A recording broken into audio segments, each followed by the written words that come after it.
ফেরাউনের স্ত্রী। এই মহিলা অনেক দামি মহিলা, মুসা আলাইহিস সালামের পালক মা। সুবহানাল্লাহ পড়েন। নিজের সন্তান ছিল না, সাইয়েদনা মুসা আলাইহিস সালামকে মায়ের মতো লালন পালন করেছেন। গোপনে গোপনে মুসা আলাইহিস সালামের উপর ঈমান এনেছেন। গোপনে গোপনে রাত্রিবেলা তাহাজ্জুদ পড়ে চোখের পানি ছেড়ে চাইতেন কার কাছে? ফেরাউনের বউ আর ফেরাউনের ফিনান্স মিনিস্টার, অর্থমন্ত্রীর বউ, দুইজন লুকিয়ে কালিমা পড়ে মুসলমান। ফেরাউন কিছু জানে না। সুবহানাল্লাহ। কি আল্লাহর খেলা! ফেরাউন লক্ষ লক্ষ বনি ইসরাইলের ছোট্ট বাচ্চাকে জবাই করেছে একটা বাচ্চাকে ঠেকানোর জন্য। নাম কি? মুসা। আর ফেরাউনের ঘরে আল্লাহ মুসাকে বড় করলেন। কোন সুবহানাল্লাহ। লুকিয়ে লুকিয়ে ঈমান আনলো।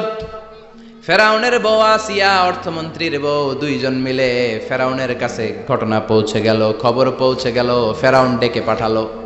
দুধের বাচ্চাকে নিয়ে ফেরাউনের অর্থমন্ত্রীর বউ হাজির।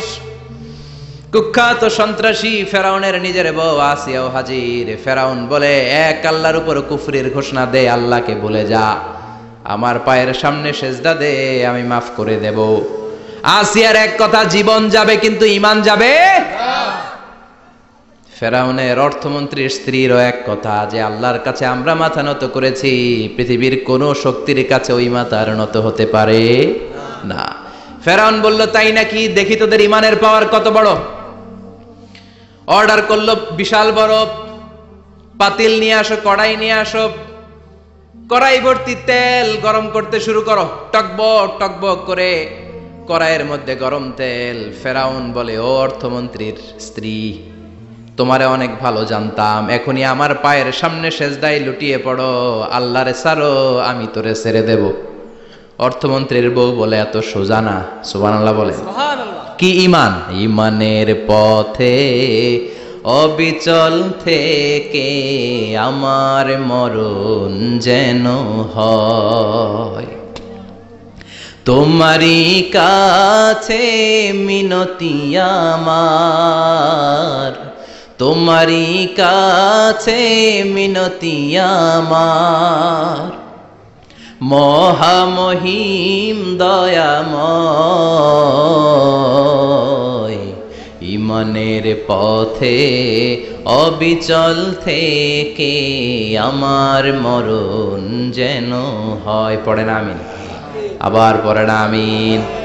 এক কথা, আল্লাহর সামনে মাথা নত করেছি, কারো সামনে করব না। ফেরাউন অর্ডার দিল, এই মহিলার দুধের বাচ্চাটারে টান দিয়ে আন, টকবক তেলের মধ্যে, কড়াইয়ের মধ্যে গরম তেলের মধ্যে ছেড়ে দে। মায়ের চোখের সামনে দুধের বাচ্চাকে গরম তেলের মধ্যে ছাড়ে। হিসাবটা কি সহজ নাকি? কথা বলেন। চিৎকার দিয়ে মা কেঁদে ওঠে, ছেড়ে দাও। ফেরাউনের নির্দয় অন্তরে দয়া হয় না। দুধের বাচ্চাটারে তেলের মধ্যে ছেড়ে দেওয়ার পরে মুহূর্তের মধ্যে ছেলেটা রোস্ট হয়ে যায়। কিন্তু ছেলেটা হাত উঁচু করে ডেকে বলে, মা ভয় পেও না, তোমরা দেখো টকবগে কড়াইয়ের ভেতরে তেল, আসলে মা এটা আগুন না, এটা জান্নাতের বাগান। ও মা, ফেরাউনের দিকে তাকাস না রে মা, আমার মতো দৌড় দিয়ে তেলের মধ্যে ঝাঁপ দে। আল্লাহু আকবার। ফেরাউনের অর্থমন্ত্রীর বউয়ের ঈমান দ্বিগুণ হয়ে যায়, 3 গুণ হয়ে যায়। সে বলে, ফেরাউন, গোটা পৃথিবীটারে এক পাশে করতে পারবি, কিন্তু আমার মাথাটা তোর পায়ের সামনে নোয়াতে পারবি? ফেরাউনের অর্থমন্ত্রীর ওই স্ত্রীকে বাচ্চার পরে ওই তেলের মধ্যে ঢেলে দেওয়া হলো। ওই মহিলাটাও রোস্ট হয়ে যায়। বাকি রইল ফেরাউনের বউ আসিয়া। কি নাম? আসিয়া কিন্তু দৃশ্যটা দেখেছে, চাক্ষুষ মৃত্যু দেখেছে দুইজনের।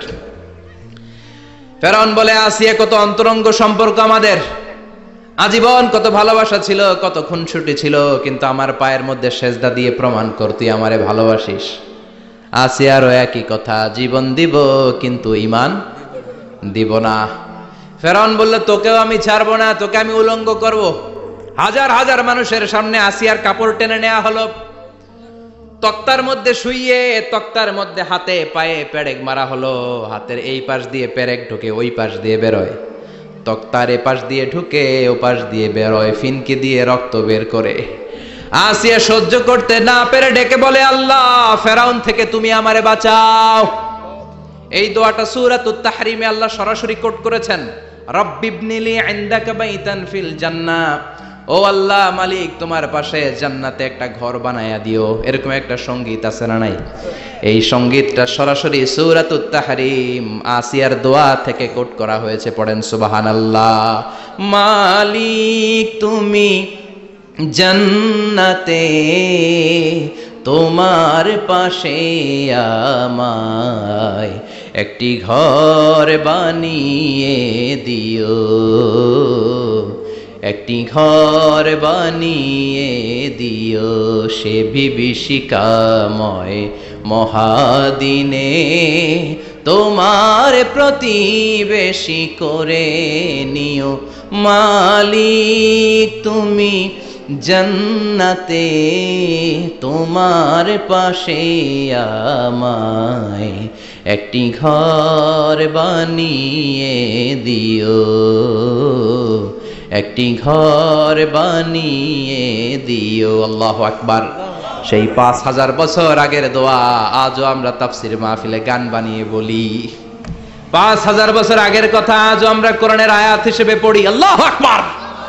কি মকবুল হয়েছেন মহিলাটা আল্লাহর দরবারে। আল্লাহরে বললেন, আল্লাহ শুধু তোমার ইবাদতের কারণে আজকে আমার এমন দশা উলঙ্গ হওয়া লাগলো, আমার হাতে পায়ে পেরেক ঠোকা হলো। আল্লাহ এখন গরম তেলের মধ্যে ছেড়ে দেয়া হবে, তুমি বাঁচাও। আল্লাহ বললেন, জিব্রাইল আমার জান্নাতটারে আসিয়ার চোখের সামনে তুলে ধর। আমার আসিয়া দুনিয়ার বুকে থেকে জান্নাত দেখে দেখে আমার মেহমান হয়ে আমার কাছে আসবে। আসিয়াকেও গরম তেলের মধ্যে ফেলে দেয়া হলো। দুনিয়ার বুকে থেকে জান্নাতের নমুনাটা দেখতে দেখতে সাইয়েদাতুনা আসিয়া আল্লাহর কাছে চলে গেলেন। পড়েন আল্লাহু আকবার। এজন্য ঈমানের পথে অবিচল থেকে আমার মরণ যেন হয়। পড়েন আমিন। আমিন। তাহলে আসিয়ার জীবনী থেকে আমার মায়েদের জন্য শিক্ষা হলো, ঈমান ছাড়া যাবে না, বেঈমান হয়ে মরা যাবে না, মাজারে গিয়ে মুশরিকাদের কাতারে নাম তোলা যাবে। ওই মায়েরা ঈমান কেমন করে রক্ষা করবেন? ঈমান কত বড় দামি জিনিস। ঈমান একজন নারীর মর্যাদা আল্লাহর কাছে কত বাড়িয়ে তোলে। আসিয়ার জীবনে এই শিক্ষাটা আছে না নাই? কথা কন আছে, বোঝা যায়? বোঝা যায়। আসিয়ার জীবনী থেকে আমরা কি শিখলাম? ঈমান রক্ষা করতে হবে। জীবন যাবে, ঈমান যাবে, জীবন যাবে, ঈমান যাবে। এখন থেকেই তাদেরকে কোরআন শিখাতে হবে। এজন্য ইসলাম বলে, জন্ম নেয়ার পরে বাচ্চার কানে তুমি আজান দাও। যদিও বাচ্চার উপর এখনো তার আমলনামা শুরু হয় নাই, কিন্তু তার কানের সামনে ইসলামটা তুমি পৌঁছে দাও। এখনো তার নামাজ ফরজ না, রোজা ফরজ না, বড় হয় নাই, আমলনামা শুরু হয় নাই, কিন্তু জন্মের পরেই আজান, কারণ ইসলামটাকে কানের সামনে তুলে ধরো। 7 বছর বয়স হয়েছে, একটা সুন্দর নাম রাখো। সুন্দর নামের দরকার আছে না নাই? এখন সুন্দর নাম রাখতে চায় না। আজকে যার বাসায় খেলাম, ছেলের নাম আল ফারাবি, একজন বড় দার্শনিকের নামে নাম, খুব সুন্দর। এগুলো রাখবেন। লোকমান এই নাম রাখবেন। লোকমান নামটা কেমন লাগে? সুন্দর লাগে তো? এই ভালো ভালো নামগুলো রাখবেন, তাহলে ছেলেগুলোর ভদ্র বানাবে কে? এখন অনেক বাসায় গেলে বাচ্চাদের এমন নাম শোনা যায়, অবাক হয়ে যায়।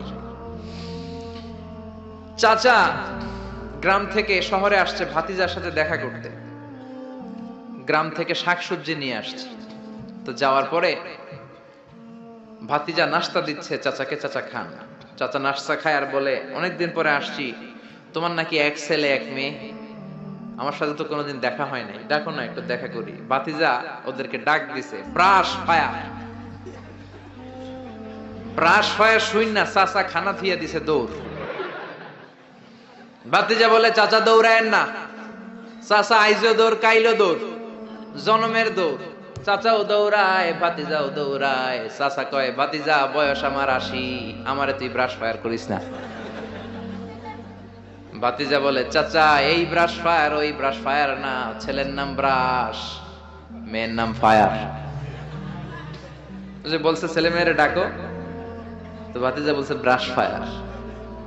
কপাল পোড়া। এরকম নাম আছে না নাই? আহাব্বুল আসমা ইলাল্লাহ আব্দুল্লাহ, আব্দুর রহমান। আল্লাহর কাছে সবচাইতে প্রিয়তম নাম হচ্ছে আব্দুল্লাহ আর হচ্ছে আব্দুর রহমান। সুবহানাল্লাহ পড়েন। এই নামগুলো রাখতে রাজি আছেন তো? আব্দুল্লাহ, আব্দুর রহমান রাখবেন। নবীদের নামে নাম রাখবেন, সাহাবাদের নামে নাম রাখবেন, তাহলে ছেলেগুলো ভদ্র হবে, নামাজি হবে, ঠিক কিনা? ছেলে যত ছোটই হোক তার কানে আপনি ইসলাম পৌঁছে দেন, জন্মের পরে কানে আজান দেন, বয়স যখন 7 দিন আকিকা দেন। আকিকা অনেকে দেরি করে দেয়, কুরবানির সাথে দেয়, হ্যাঁ আদায় হবে, কিন্তু 7 দিনে দিলে সুন্নাত সম্মত আদায় হবে, ঠিক কিনা? কিয়ামতের দিন কি প্রধানমন্ত্রীর জন্য আলাদা লাইন, প্রেসিডেন্টের জন্য, এমপির জন্য? কিয়ামতের দিন লাইন দুইটা, কয়টা? আসহাবুল ইয়ামিন, আসহাবুশ শিমাল, একটা হবে ডানপন্থী আর একটা বামপন্থী। ডানপন্থীদের হাতের মধ্যে থাকবে লা ইলাহার পতাকা, আল্লিল্লাহি তাকবীর, আল্লাহু আকবার, আর বামপন্থীদের ওইখানে কিল ঘুষি আছে না নাই? দল দুইটা। ওই দিন হবে আসল খেলা, ফাইনাল খেলা, ঠিক কি না? এজন্য ইসলাম বলে there is no difference between black and white, between upper and lower, between the richer section of the society and poorer section of the society, between the prime minister, member of the parliament and rickshaw puller, factory labor. Everyone is totally equal, 100% equal, completely equal in the eyes of Islam. চিল্লায় কোন ঠিক কি না? সাদা কালায় পার্থক্য নাই, প্রধানমন্ত্রী কুলিওয়ালা ঠেলাওয়ালা রিকশাওয়ালায় পার্থক্য নাই। পার্থক্য হলো যার কলিজায় তাকওয়া বেশি সেই আল্লাহর কাছে সেরা। এই জিহ্বা দিয়ে যদি কোরআনের তেলাওয়াত করেন, এই জিহ্বা দিয়ে যদি আপনি আল্লাহর জিকির করেন, এই জিহ্বা দিয়ে যদি কোরআনের দাওয়াত দেন, এই জিহ্বা দিয়ে যদি ভালো ভালো কথা বলেন, এই জিহ্বাটাই হলো সেরা অঙ্গ। আর এই জিহ্বা দিয়ে যদি মিথ্যা কথা বলেন, ওয়াদার খেলাফ করেন, মানুষকে গালি দেন, চগলখুরি করেন, গীবত করেন, জিহ্বার চেয়ে খারাপ কোন অঙ্গ হতে পারে? এজন্য আল্লাহ বললেন আলাম নাজআল লাহু আইনাইনি ওয়া লিসানাও ওয়া শাফাতাইনি ওয়া হাদাইনাহুন নাজদাইন। ও গোলাম, তোরে চোখ দিলাম, ঠোঁট দিলাম, তোরে আমি জিহ্বা দিলাম। জিহ্বা দিলেন কে? আল্লাহ। জিহ্বা না থাকলে খাবারের স্বাদ নিতে পারতেন? জোরে বলেন। আল্লাহর দেহের অঙ্গগুলার সেটিং এত সুন্দর। এই দেখেন, খাবো এইখানে মুখ, চাবানোর জন্য ভিতরে দাঁত, ঘ্রাণ নেওয়ার জন্য তার 2 ইঞ্চি উপরে নাক, দেখার জন্য চোখ। আচ্ছা, আমাদের চোখ দুইটা যদি পিছনে থাকতো, এদিকে একটা দিকে একটা, তাহলে খাওয়ার সময় এটা ভালো কি খারাপ দেখার জন্য এইভাবে নেওয়া লাগতো, তাই না? নাক যদি এইখানে না থাকে, নাক থাকতো এইখানে পিঠে, পিঠে যদি নাকটা থাকতো, তাহলে খাওয়ার আগে এটা কি ভালো খাবার না বাসি খাবার, আগে নাকের এখানে দেখানো লাগতো, একটু সুইকা দেখি ভালো কিনা, ঠিক কিনা? চোখ যেখানে আল্লাহ রাখলেন, এখান থেকে যদি মাত্র 2 ইঞ্চি উপরে, এইখানে হয়তো বাম চোখটা, এদিকে ডান চোখটা কি হইতো? ফুটবল খেলতে যায়, ফুটবলে হেড দিতে গেলে চোখ দুইটা ডিমের মতো পোষ হয়ে যেত, ঠিক কিনা? কান দুইটা চমৎকার জায়গায় দিলেন। এই কানটা যদি আল্লাহ এই বগলের নিচে দিত, আর এই ডান কানটা যদি এই বগলের নিচে দিত, আজকে আমার ওয়াজ শোনা লাগতো এইভাবে, ঠিক কিনা? কারণ এইভাবে যদি কান চাপা পড়ে থাকে, কথা শোনা যাবে? সুবহানাল্লাহ কইতে পারলেন না? এজন্য আল্লাহ বললেন আলাম নাজআল লাহু আইনাইনি ওয়া লিসানাও ওয়া শাফাতাইনি ওয়া হাদাইনাহুন নাজদাইন। তোরে জিহ্বা দিলাম, জিহ্বা দিয়ে স্বাদ নেয়ার সুযোগ দিলাম। আমাদের এই যে জিহ্বা, নরম নরম টিস্যু দিয়ে আল্লাহ জিহ্বাটারে বানিয়েছেন। এই জিহ্বার পার স্কয়ার সেন্টিমিটারে টেস্ট বার্ড আছে 84টা। সেই হিসাবে আমাদের পুরো জিহ্বা দিয়ে আমরা কয়েক হাজার ধরনের খাদ্যের স্বাদ আস্বাদন করতে পারি। কোন সুবহানাল্লাহ। এত নরম অঙ্গ দেহের আর দ্বিতীয়টা নাই। একটা চুল যদি জিহ্বার মধ্যে পড়ে যায়, সেটাও টের পাওয়া যায়, জোরে কোন ঠিক কিনা? এজন্য রব্বুল আলামিন সাইয়েদনা মুসারে ডেকে বললেন, ও মুসা, তোর মেজাজ দিয়েছি গরম, কিন্তু জিহ্বা দিয়েছি নরম। ফেরাউনের কাছে যখন দাওয়াত নিয়ে যাবা, গরম মেজাজটা নিয়ে যেও না, নরম জিহ্বাটা দিয়ে নরম নরম ভাষায় দাওয়াত দিবা। ফাকুলা লাহু কাওলান লাইনান লাআল্লাহু ইয়াতাযাক্কারু আও ইয়াখশা। ও মুসা, তুমি আর তোমার ভাই হারুন ফেরাউনের কাছে যখন যাবা, মেজাজ গরম দেখায় না।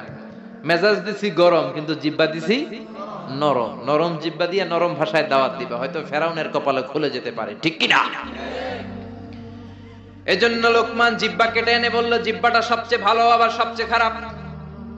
কলব কেটে এনে বলল, কলবটা সবচেয়ে ভালো সবচেয়ে খারাপ। কলবে যদি আপনি আল্লাহরে বসান, এই কলবের ভেতরে যদি আল্লাহরে জিকিরে বসান, এই কলবের মধ্যে যদি সবার জন্য ভালোবাসা থাকে, পিস। তারা কোরআনের দাওয়াত দেয়, যারা মুফাসসিরে কোরআন, যারা খতিব, যারা ইমাম সাহেব, আল্লাহ তাদেরকে বললেন দাওয়াত দেওয়ার সময় হিকমতের সাথে দিবা।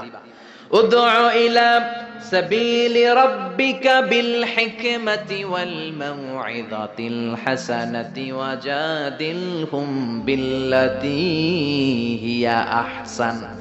উদউ ইলা সাবিলি রাব্বিকা, আল্লাহর রাস্তায় দাওয়াত দাও। কিভাবে দিবা?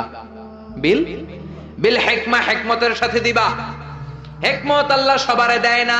ইউতিল হিকমাতা মান ইয়াশা ওয়া মান ইউতাল হিকমাতা ফাকাদ উতিয়া খায়রান কাসীরা। আল্লাহ হিকমত দেন কিন্তু সবাইরে নয়, যারে দেন তার কপাল রে উজালা করে দেন। হিকমতের আরেক অর্থ সুন্নাহ। বিশ্বনবী ইউআল্লিমুহুমুল কিতাবা ওয়াল হিকমা, কিতাব শিখাবে আর বিশ্বনবীর সুন্নাত শিখাবে। এই সব হিকমত আল্লাহ লোকমানকে দিয়েছেন। এজন্য রব্বুল আলামিন আমাদেরকেও হিকমত দেখ। আমরা চাই কি চাই না?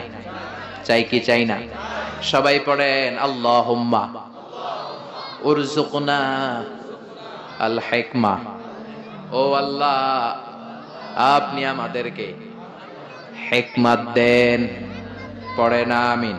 ক্রিয়া করবা। আমার পাকড়াও বড় কঠিন, আমি আল্লাহ সব সময় ধরি না, কিন্তু যখন ধরি তখন ধরে ধরে ধরে না ধরলে আল্লাহ। জোরে বলেন, ধরে ধরে ধরে না ধরলে আল্লাহ। সব সময় ধরি না কিন্তু ধরলে সারি না। ফেরাউন রে ধরে না কিন্তু যখন ধরছে তখন আর। নমরুদ রে ধরে না কিন্তু যখন ধরছে মশার কামড় দিয়ে দুনিয়া থেকে শেষ। ফেরাউনকে সাগরের মধ্যে সুবানি খাওয়াইছে কে? আব্রাহার বাহিনীকে আবাবিল দিয়ে ধ্বংস করলো কে? তার মানে সব সময় ধরে না, অনেক ছাড় দেয়। ফামাহিলিল কাফিরিন আমহিলহুম রুয়াইদা।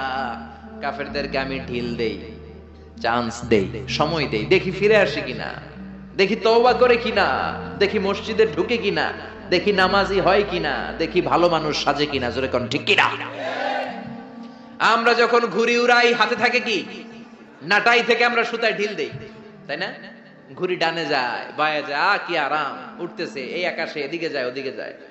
তার মানে কি এই যে ঘুড়ির আর ফিরে আসা লাগবে না? আসা লাগবে কি লাগবে না? সুতা আমরা ঢিল দেই, ঘুড়ি আকাশে উড়ে। সন্ধ্যাবেলায় নাটাই ধরে যখন সুতায় টান দেয়, ঘুড়ির ফিরে আসা লাগে কি লাগে না? এই জন্য সুযোগ পেয়ে গাদ্দারি করো না, নাফরমানি করো না। সুতায় ধরে যখন টান দিবেন ফিরে আসা লাগবে, ঠিক কি না? না, আল্লাহর ক্ষমতা অনেক বেড়ে যাবে আমরা শুকরিয়া করলে। বেড়ে যাবে।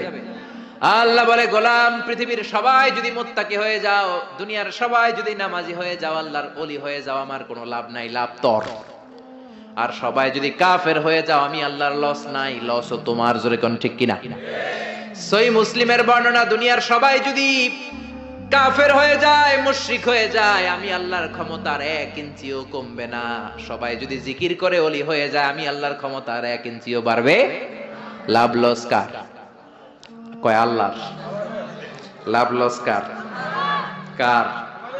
আরো জোরে সবাই বলেন। লাভ লস আমাদের। ওমান কাফারা ফাইন্নাল্লাহা গনিয়্যুন হামিদ। আর যদি কুফরি করো, জেনে রেখো আল্লাহ মুখাপেক্ষী, আল্লাহর কিছু লাগে না, লাগে আমাদের। আমাদের প্রয়োজনে আমরা আল্লাহর কাছে ঠেকা, আল্লাহ কারো কাছে ঠেকা নাকি? আমাদের প্রয়োজনে আমরা আল্লাহর কাছে চাই, আল্লাহ কারো কাছে চায় নাকি? যে আল্লাহ রিজিক দেয়, আল্লাহর না মাইনা আরেকজনরে মানেন, আপনি মুমিন না মুশরিক?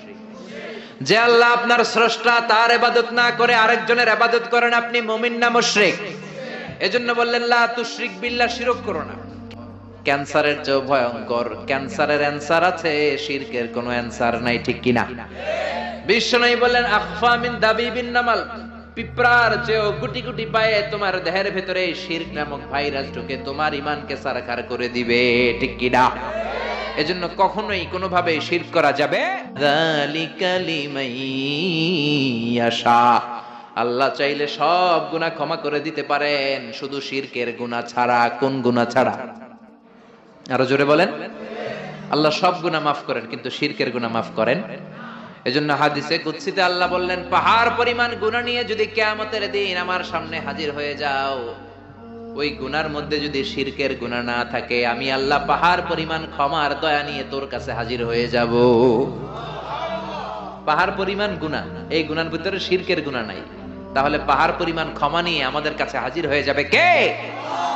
এজন্য আল্লাহ ফরমান লা ইন আশরাকতা লা ইয়াহবাতান্না আমালুকা ওয়া লা তাকুনান্না মিনাল খাসিরিন। যদি কোন ক্রমে শিরক করে ফেলো তোমার সব আমলগুলো বাতিল করে দিবে কে? আল্লাহ। এজন্য শিরক করা যাবে? শিরক মানে আল্লাহর সমকক্ষ কাউরে মনে করা, আল্লাহর অংশীদার স্থাপন করা, আল্লাহর নামে কাউরে ডাকা, আল্লাহর মতো কাউরে ক্ষমতাবান মনে করা, এটা হচ্ছে শিরক। বুঝতে পেরেছেন? এজন্য প্রথমে ছেলেরা বললেন লা তুশরিক বিল্লাহ, আল্লাহর সাথে শিরক করবা না। শিরক হলো বড় অপরাধ, শিরক হলো মহা পাপ, সব পাপের বাপ। এটা হচ্ছে শিরক। এটা কি শিরক করা যাবে? শিরক তিন ধরনের। কথাগুলো কঠিন, সহজে বুঝালে বুঝবেন। সহজ করে কইতে আমায় কহজে, সহজ করে যায় না কওয়া সহজে। সহজ করে বুঝাচ্ছি কিন্তু মনোযোগ দিয়ে শুনতে হবে। শুনতেছেন তো? তিন প্রকার। প্রথমে শিরক দুই প্রকার, শিরকে আকবার, শিরকে আসগার। শিরকে আকবার মানে বড় শিরক, এই শিরক করলে আপনি মুশরিক, আবার নতুন করে কালিমা পড়তে হবে। এটা তিন ধরনের। শিরক ফির রুবুবিয়্যাহ, রব হিসেবে মানতে হবে একজনকে। তিনি কে? আল্লাহ। আল্লাহরে ছাড়া যদি অন্য কাউরে রব মানেন আপনি মুমিন না মুশরিক? এইজন্য কবরের প্রথম প্রশ্ন কি? মার রব্বুক। আপনি যদি কোন জানি না, কোনি আছে না নাই? আর শিরক ফির রুবুবিয়্যাহ, রবের নামে যদি শিরক করেন, ফেরাউন বলেছিল আনা রব্বুকুমুল আ'লা, আমি বড় রব, আমি বড় খোদা। আল্লাহ কয় তুই হুদা। এজন্য সাগরের মধ্যে চুবাইছে কে? এজন্য আল্লাহ ছাড়া কাউরে কোনোদিন রব মানা যাবে না। দুই নাম্বার শিরকু ফিল উবুদিয়্যাহ, ইবাদত হবে একজনের, তিনি কে? এখন আপনি মসজিদেও যে আল্লাহরে সেজদা দেন, আবার দরগায় যে মাজারে যেও আপনি সেজদা দেন, আপনি মুমিন না মুশরিক? বাবার দরবারে যায়, বাবা নাকি ছেলে দিব, মাজারে গেলে বলে ছেলে পাওয়া যায়। আচ্ছা, কুত্তার যে বাচ্চা হয়, কুত্তা কোন দরবারে গেছিল? হ্যাঁ, ছাগলের যে বাচ্চা হয়, ছাগলে কোন মাজারে যায়? গাভী যে প্রতি বছর বাছুর দেয়, গাভী কোন বাবার দরবারে যায় বাচ্চা পাইলো? কথা কি বুঝেন? একটু বিবেক খাটান। এই যে কুকুরের বাচ্চা হয়, ছাগলের বাচ্চা, এরা তো কোনো মাজারে যে মানত করলো না, এদেরকে বাচ্চা দিল কে? তো কুকুররে আল্লাহ বাচ্চা দিতে পারলে কি আপনারা দিতে পারে না?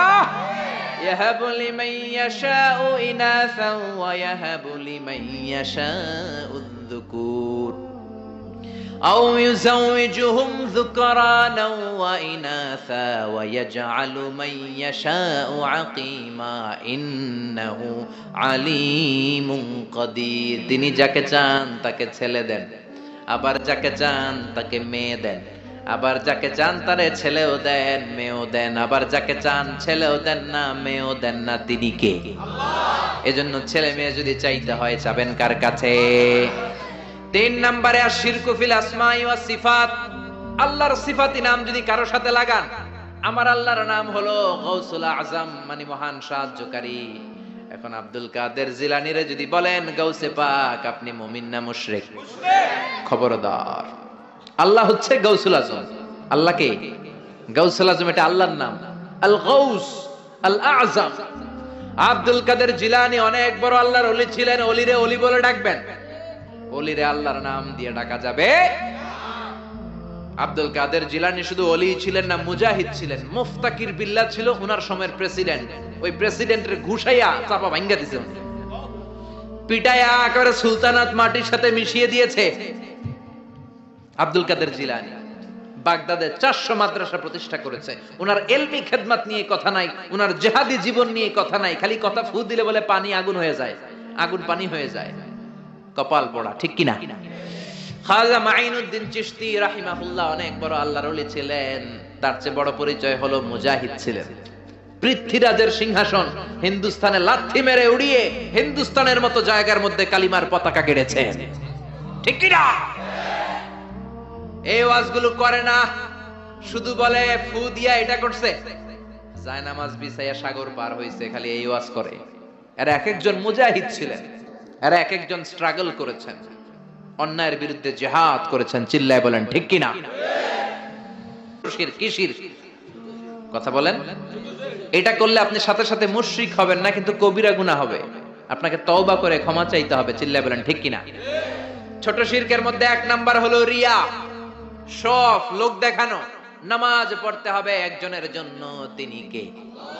এখন যদি আপনি লোক দেখানো নামাজ পড়েন, আপনি শিরক করে ফেললেন। বিষ্ণু বলেন, আমি আমার মৃত্যুর পরে তোমাদের ব্যাপারে সবচেয়ে যেই জিনিসটার আমি নবী ভয় পাই সেটা হলো আর রিয়া, ছোট শিরক। মানুষ লোক দেখানোর জন্য কাজ করে। হজ করেছে, নামের আগে হাজি না লেখলেও নিস্তাইতে ওড়ে, আছে না নাই? তো আপনি হজ করছেন কি আলহাজ লাগানোর জন্য? তো আপনি তো নামাজও পড়েন, নামের আগে মুসল্লি লাগান না কেন? আপনার নাম হবে আল মুসল্লি, আস-সাইম, আল মুজাক্কি, আল হাজ কুতুবউদ্দিন। কারণ আপনি নামাজ পড়েন, আপনি যাকাত দেন, আপনি রোজা রাখেন। শুধু হজটা লাগান কেন? কপাল পোড়া। হজ করেছেন আল্লাহর জন্য, খবরদার কোনোদিন নামের আগে আলহাজ লাগাবেন না। লাগাবেন? হজ করেছেন কারে দেখাইতে? কার খুশির জন্য? তো আপনি যে হজ করছেন, আপনি যে নামাজ পড়েন, আপনি যে তাহাজ্জুদে উঠে কাঁদেন, এটা নামের আগে লাগান কেন?